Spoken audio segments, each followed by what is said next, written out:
یہ ایک نابینا گداگر تھا جس کو رجب نے کئی مرتبہ اس شہر میں دیکھا تھا۔ نابینا حوض کے کنارے کھڑا ہو گیا اور کہا، اے بھائی، اے بہن۔ چونکہ نماز کا وقت نہ تھا اور رجب کے علاوہ کوئی شخص وہاں نہ تھا، اس لیے اس نے اپنے دل میں کہا، گداگر کیا چاہتا ہے؟ شاید رقم مانگتا ہوگا، اس کے علاوہ اس کا یہاں کیا کام ہے؟ رجب نے کوئی جواب نہ دیا۔ اتنے میں گداگر نے دوبارہ اپنا عصا زمین پر مارا اور کہا، کوئی شخص یہاں موجود ہے؟ رجب پھر بھی خاموش رہا اور سوچنے لگا، نہیں، یہاں کوئی نہیں ہے۔ اگرچہ رجب یہاں موجود ہے لیکن وہ تو خود پھوٹی کوڑی کا محتاج ہے۔ جب گداگر نے محسوس کیا کہ یہاں کوئی شخص موجود نہیں ہے تو دالان کی طرف بڑھ گیا جہاں اکثر بے گھر مسافر رات بسر کرتے تھے۔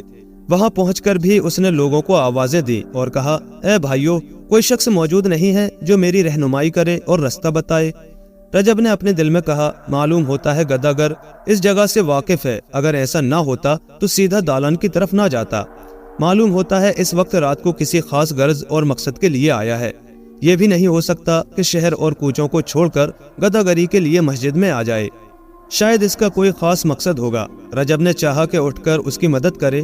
جو ہی رجب دالان کے قریب پہنچا تو اس نے دیکھا کہ نابینا اب بھی لوگوں کو آواز دے رہا ہے اور کہہ رہا ہے، یہاں کون سویا ہے؟ مجھے جائے نماز لا دو۔ رجب نے دل میں کہا، بس بیچارہ نماز پڑھنا چاہتا ہے، بہتر ہوگا کہ اس کی مدد کروں۔ رجب بھی بغیر آواز دیے دالان میں پہنچ گیا اور چاہا کہ نابینا کے سوال کا جواب دے، لیکن کسی مصلحت کی وجہ سے خاموش رہا۔ نابینا نے دوبارہ کہا، یہ کون ہے جو سانس لے رہا ہے؟ لیکن جواب نہیں دیتا۔ رجب ڈر گیا اور اپنے آپ سے کہا، اب جب کہ نابینا سختی سے بات کر رہا ہے تو میرے لیے مناسب نہیں ہے کہ اس کے قریب جاؤں، اس لیے اپنا سانس روک کر ستون کے کنارے کھڑا ہو گیا۔ گداگر کچھ آگے بڑھا اور کان کھڑے کر دیے، لیکن اسے کچھ سنائی نہ دیا۔ جب اسے یقین ہو گیا کہ دالان میں کوئی شخص موجود نہیں ہے تو واپس لوٹ کر دالان کا دروازہ بند کر دیا اور دروازے کو اپنے عصے کے سہارے روک دیا تاکہ اگر کوئی شخص دروازہ کھولے اور اندر آئے تو عصے کے گرنے سے خبردار ہو سکے۔ نابینا آگے بڑھا اور مسجد کے محراب کے قریب آ گیا اور نہایت تیزی سے سنگریزوں کی تھیلی اور چند پھٹی پرانی کتابیں طاقچے سے اٹھائیں اور فرش پر رکھ دیں اور پلاس کی مدد سے فرش سے اینٹیں اکھیڑنے لگا جس سے چھوٹا سا گڑھا بن گیا۔ نابینا نے گڑھے سے ایک چمڑے کی تھیلی نکالی اور جیب سے کچھ نکال کر تھیلی میں رکھ دیا اور دوبارہ گڑھے میں ڈال کر اس پر اینٹیں اور فرش بچھا دیا اور فرش کے کونوں کو اچھی طرح دیکھ لیا۔ نیز کتابیں اور دوسری چیزیں بھی طاقچے میں رکھ دیں اور کچھ دیر بیٹھ کر دالان میں آ گیا اور خاموشی سے لیٹ گیا تاکہ اچھی طرح سمجھ لے کہ یہاں پر کوئی شخص موجود ہے یا نہیں۔ جب اسے پوری طرح تسلی ہو گئی تو جس راستے سے آیا تھا اسی پر واپس چلا گیا۔ جب گداگر چلا گیا تو رجب کئی طرح کے وسوسوں میں ڈوب گیا کہ جا کر دیکھے کہ تھیلی میں کیا چیز ہے۔ وہ آگے بڑھا اور اسی ترتیب سے سنگریزوں کی تھیلی اور کتابیں ایک طرف رکھ دی اور نہایت احتیاط سے فرش کی اینٹیں اکھیڑ کر ایک طرف رکھ دی اور تھیلی گڑے سے نکال لی۔ اس تھیلی میں 13 چھوٹی چھوٹی تھیلیاں موجود تھیں جو سب کی سب رقم سے بھری تھیں۔ رجب نے تھیلی بغل میں دبا لی اور فرش کو اسی ترتیب سے ہموار کر دیا اور مسجد کے پچھواڑے جا پہنچا جہاں ہر طرف خاموشی تھی۔ اس نے رقم گنی تو دیکھا کہ اس میں 1300 دینار موجود ہے، اس لیے کہنے لگا، یہ رقم تو میرے اثاثہ کے عین مطابق ہے جو چور لے گیا ہے۔ میری گٹھری میں بھی 1000 دینار نقد اور دوسرے سامان کی قیمت 300 دینار تھی۔ رجب سوچنے لگا کہ اللہ تعالیٰ نے مجھ پر رحم کیا ہے اور اس رحمت کے فرشتے کے ذریعے میری رقم واپس مل گئی ہے۔ لیکن نہیں، اگر یہ گداگر غیبی فرشتہ ہوتا تو اسے فرش میں دفن نہ کرتا، بلکہ مجھے آواز دیتا اور کہتا، آؤ رجب، یہ رقم لے لو۔ ہاں، اب مجھے کیا کرنا چاہیے؟ اگر یہ رقم لیتا ہوں تو اسے لوٹانے کے لیے مجھے کافی وقت کی ضرورت ہوگی اور یہ نہایت ظلم ہوگا کہ نابینا گداگر کی رقم لے لوں۔ وہ بیچارہ گداگری کرتا ہے اور میں اس کی رقم لے کر بھاگ جاؤں، اللہ تعالیٰ کو یہ بات پسند نہ ہوگی۔ ہاں، اگر یہ رقم بطور قرض لے لوں تو کیسا ہوگا؟ وہ تو گداگر ہے اور لوگ اسے رقم دیتے رہیں گے، لیکن میں تو گداگری بھی نہیں کر سکتا۔ ممکن ہے اس کی جمع پونجی اور بھی ہو جسے اپنے گھر یا کسی دوسری جگہ چھپا رکھا ہو۔ بہرحال ایسا معلوم ہوتا ہے کہ اسے کسی پر اعتماد نہیں ہے اور نہ ہی اسے کوئی امانت دار مل سکا ہے، اس لیے اپنی جمع پونجی چھپا دیتا ہے۔ بلکہ میں اس رقم کا زیادہ مستحق ہوں، نیز قرض لینا گناہ بھی نہیں ہے۔ اگر میں اس کے پاس جا کر قرض مانگتا ہوں تو مجھے صاف انکار کر دے گا، پس سردست بغیر اجازت رقم لے لیتا ہوں اور جب میرے پاس زیادہ رقم ہوگی تو اسے تلاش کر کے لوٹا دوں گا۔